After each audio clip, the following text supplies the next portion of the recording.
vamos a dedicar esta segunda consideración a la pasión de Cristo, así también entramos en el tema de la Cuaresma, Semana Santa, nos preparamos.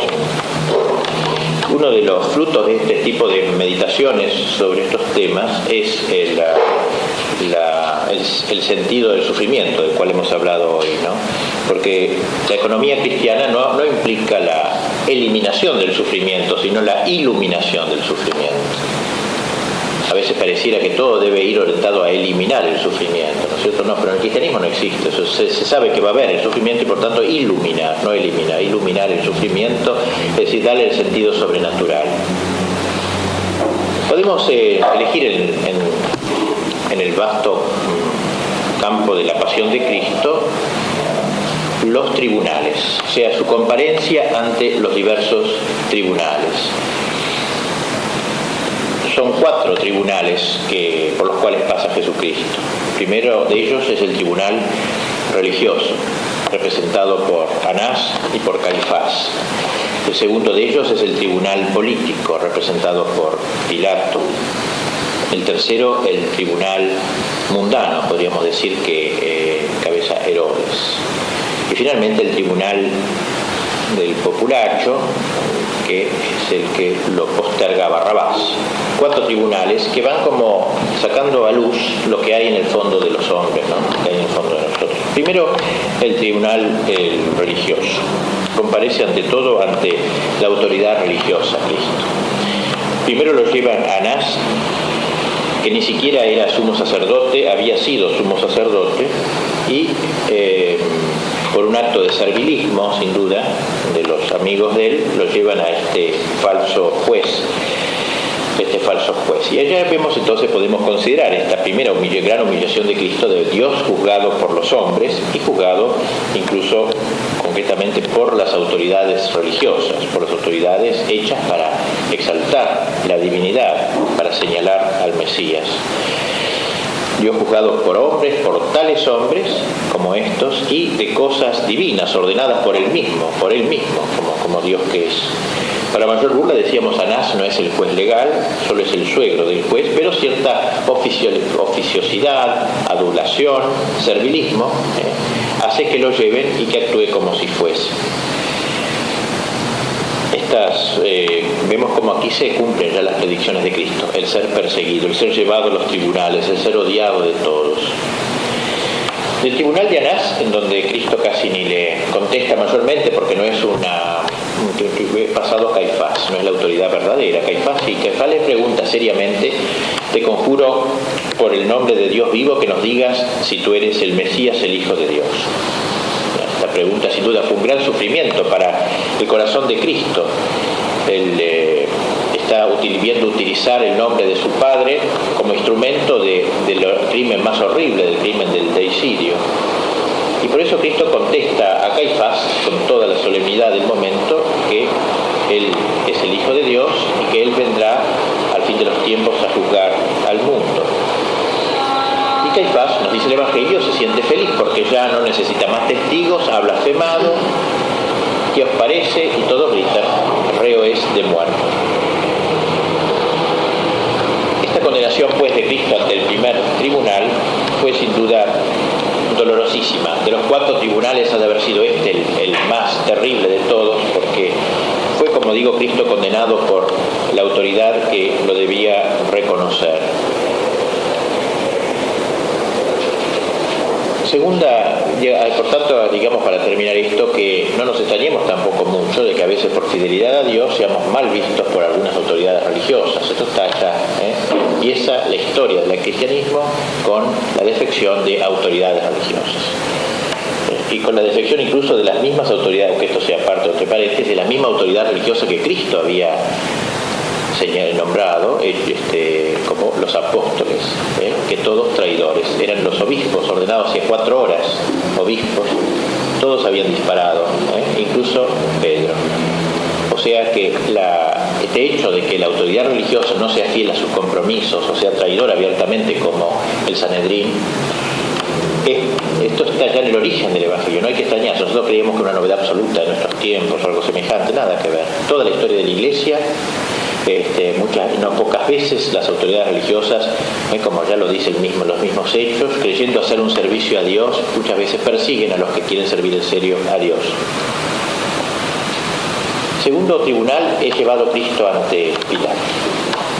Hasta ahora había comparecido ante los judíos que lo rechazaron. El pueblo judío lo rechaza, representado en su tribunal religioso, en su autoridad religiosa. Ahora debe comparecer ante los gentiles, según aquella gran división que ponían los antiguos, judíos y gentiles, o a veces se llama ahora los paganos, pero propiamente está mal traducido. Las naciones son todos los no, porque a veces no son paganos, los judíos, ¿no? O sea, judíos y gentiles son la gran división de la antigüedad. El pueblo elegido y los pueblos no elegidos son naciones. Pues bien, los judíos lo han condenado ya, ahora debe pasar a los gentiles para que los gentiles también lo condenen a Cristo. Es decir, todo el mal que está en el mundo va a condenar a Cristo, es como un símbolo de todo el mundo, ¿no es cierto? A ese Cristo que se presenta ante los judíos y ante los gentiles. Como dirá San Pablo, judíos y griegos, que es otra manera de decir gentiles, todos están encerrados en el pecado. Ninguno es privilegiado y ante todos Cristo es el Salvador. Va a ser condenado por aquellos a quienes viene a salvar, justamente, a los judíos y a los gentiles. El Cristo universal.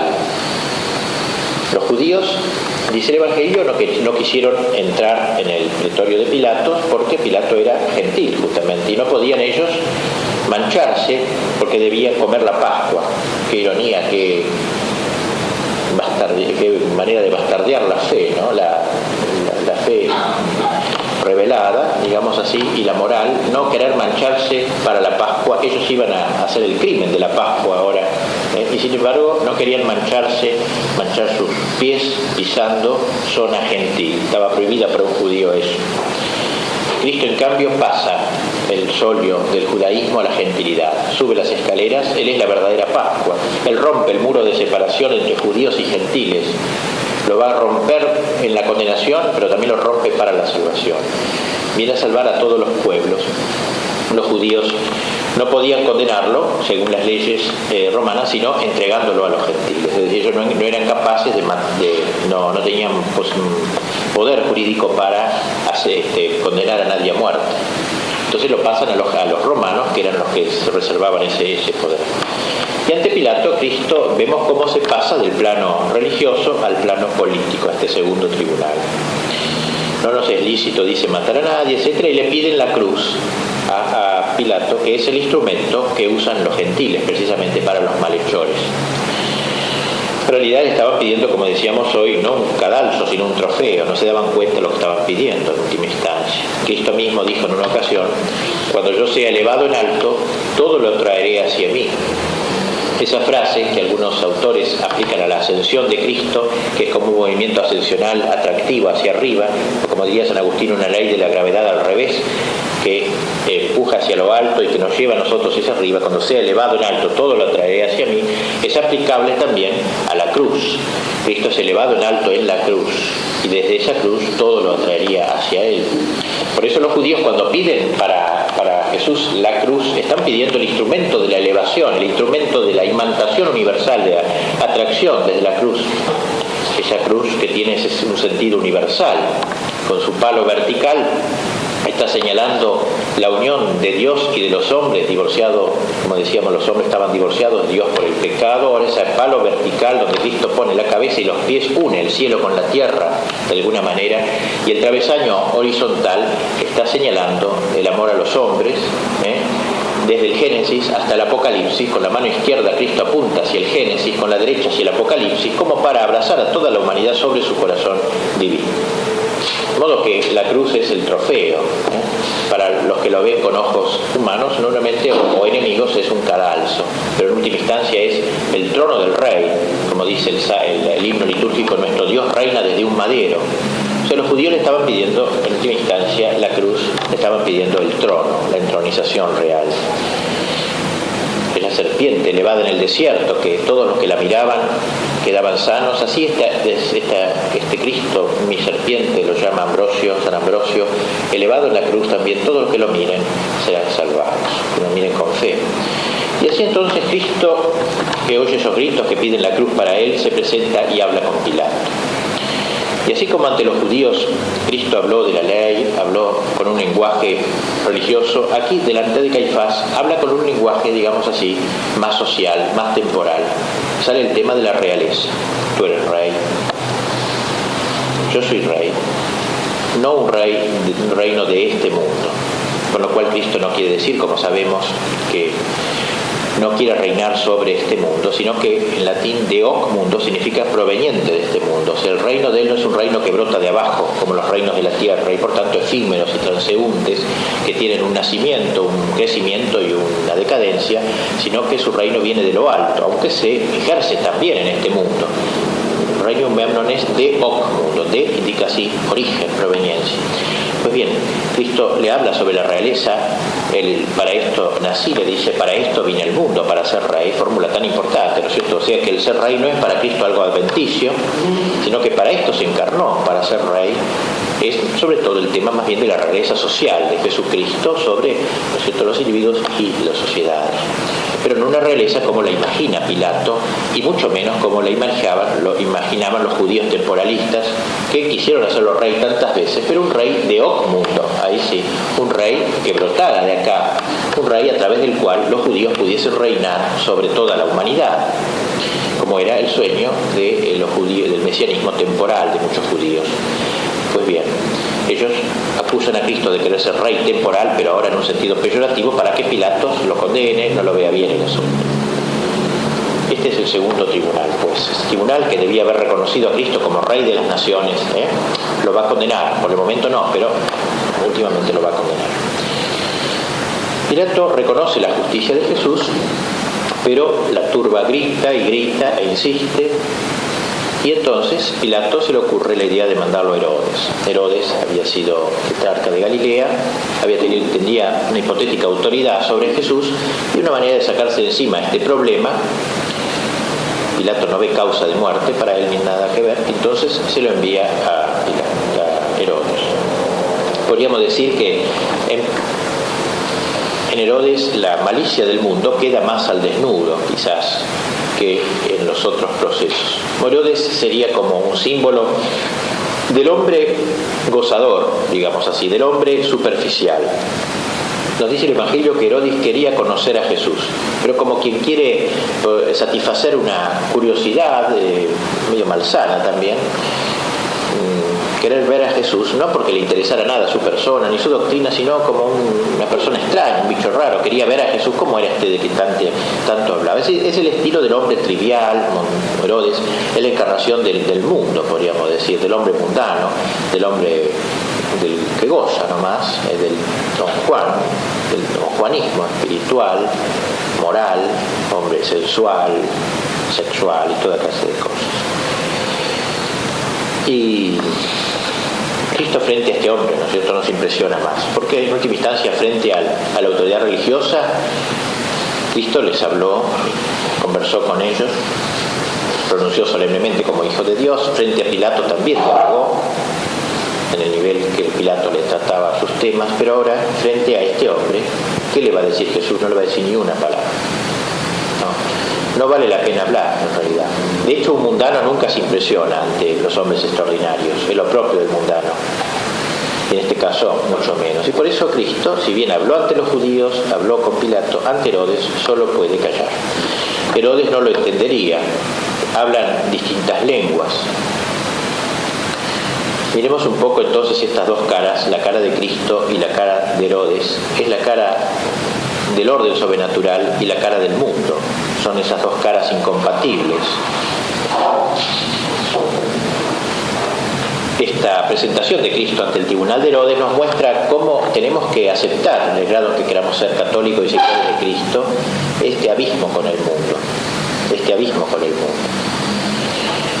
con el cual debemos cada vez tener menos de común. Aceptar ese abismo con el mundo, aceptar callarnos en algunas ocasiones, porque el silencio, como dice el Salmo, en silencio es fortitudo, ¿no? En el silencio está la fortaleza muchas veces. O sea, el silencio no siempre es señal de cobardía, muchas veces es señal de fortaleza y de reproche, mucho más elocuente que las palabras. Cristo calla y de esa manera desaira de algún modo a Herodes, que se siente como ridiculizado, que no le quiere dirigir la palabra. Y entonces Herodes lo considera loco a Cristo, lo viste con un manto propio de los locos, y esto también nos impresiona. En realidad es la sabiduría del mundo que tacha de locura a la cruz. Ya lo diría luego San Pablo, ¿no es cierto?, cuando que la cruz es locura, el tema de la locura, un tema tan importante. San Ignacio dice en los ejercicios, como decíamos antes, que hay que preferir ser loco con Cristo, ¿no?, antes que prudente según el mundo. Y así entonces lo remite, así vestido de loco, lo remite de nuevo a Pilato para que él arregle las cosas. Y va por las calles así, vestido de loco Cristo. Nos dice el Evangelio que Herodes y Pilato se hicieron amigos desde aquel día. Imaginemos el modo trivial con que habrán comentado este incidente. Cómo se hacen amigos, el cobarde, el sensual, el mundano, se hacen amigos. Se hacen amigos frente a un enemigo común, a un desprecio común, digamos. En el fondo hay una actitud que los hermana.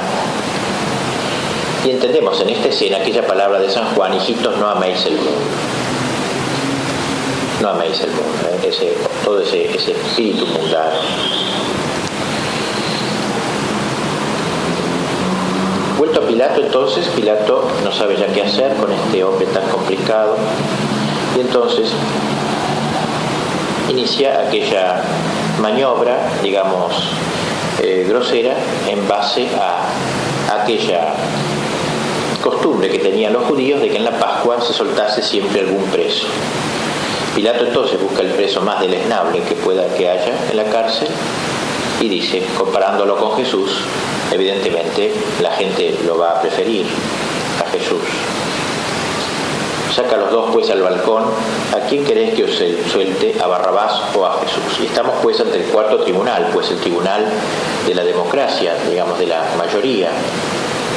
Aquí se reparten las boletas electorales. En este momento los grupos que mueven las pasiones del pueblo estarían allí recorriendo la gente para que gritara Barrabás, y todo el mundo grita pues Barrabás, Barrabás. ¿A quién queréis que os suelte? A Barrabás. ¿Y qué haré con vuestro rey? Crucifícalo, crucifícalo, quítalo, quítalo, crucifícalo. Miremos pues el silencio de Jesús ante este juicio popular.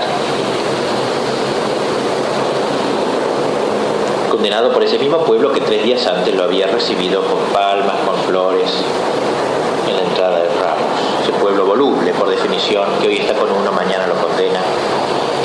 4 tribunales, pues. Podemos ahora meditar sobre estos 4 tribunales: el tribunal religioso, el tribunal político, el tribunal mundano y el tribunal popular.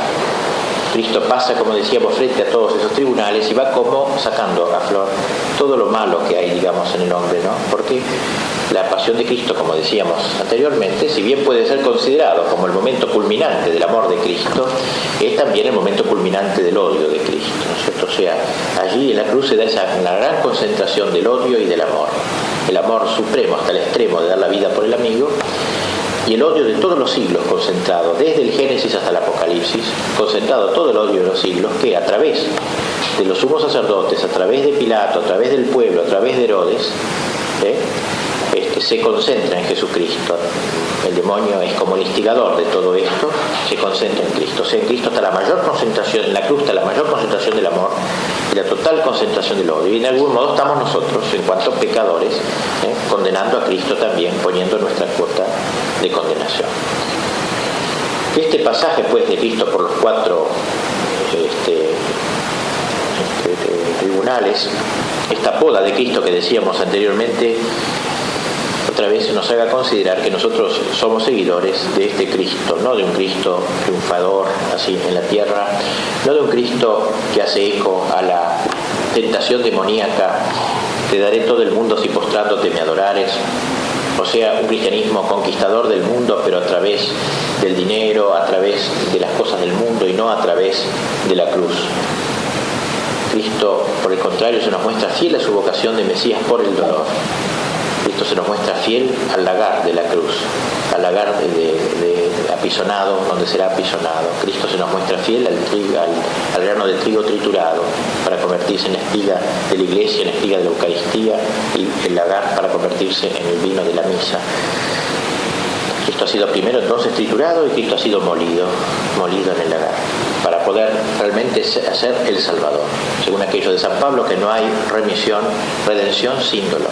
Por tanto, la Cuaresma nos puede ayudar para esto, enfrentar este tema del dolor en nuestra vida, que todos lo tenemos en una u otra forma. Con 1000 matices diferentes, pero es un tema que accede a nuestra vida y que, como vimos, en el grado en que nos entreguemos a Cristo y que seamos fieles, accedemos. Muchos de los que están aquí han sufrido persecuciones y cosas ya por ser fieles al cristianismo, por su militancia católica, y todo eso entonces hay que tratar de iluminarlo, que cobre verdaderamente el sentido que tiene. ¿Y cómo se ilumina? Se ilumina a la luz de la pasión de Cristo, principalmente, que es el dolor impostasiado, podríamos decir. No eliminar el dolor, iluminar el dolor. Dios no nos ha prometido eliminar el dolor, al contrario, no nos ha dicho tal cosa. Nos ha dicho que por la pena se va a la gloria, que el único camino para resucitar es la muerte, que el único camino para la espiga es el surco, que el único camino para la uva, para el vino es el lagar. Ese es el camino que Él eligió. Justamente el demonio, como decíamos, tentó a Cristo de un mesianismo sin cruz, sin lagar, sin surco. Cuando le dijo, tírate del pináculo y todos te admirarán y te reconocerán Mesías. Póstrate a mis plantas, que yo te daré el mundo. Convierte estas piedras en pan. Es decir, le promete a Cristo la victoria y el mesianismo, pero a través de la fuerza de Cristo, de los músculos, digamos. Un poco como nuestros primeros padres, seréis como Dios. Es la retoma de la vieja tentación del desierto, del paraíso, la que sucede en el desierto. Cristo es tentado sustancialmente de eso, de un cristianismo sin cruz. Y esa tentación se prolonga todo lo largo de la historia de la Iglesia. Esa tentación se prolongó ya a lo largo de la vida de Cristo. Cuando Pedro, recuerdan en aquella ocasión, Cristo cuenta que va a morir y va a resucitar, y Pedro, dice el Evangelio, lo apartó a Cristo para no hacerle pasar un papelón, y dice lo retó, lo recriminó por lo que estaba diciendo, cómo iba a ir a la muerte. Y Cristo le dijo esa frase terrible, apártate de mí, Satanás, porque tus caminos no son los caminos de Dios. O sea, son los caminos del mundo, los caminos de los hombres, los caminos de la puro placer y de la felicidad en la tierra, o dentro del cristianismo, de un cristianismo sin cruz.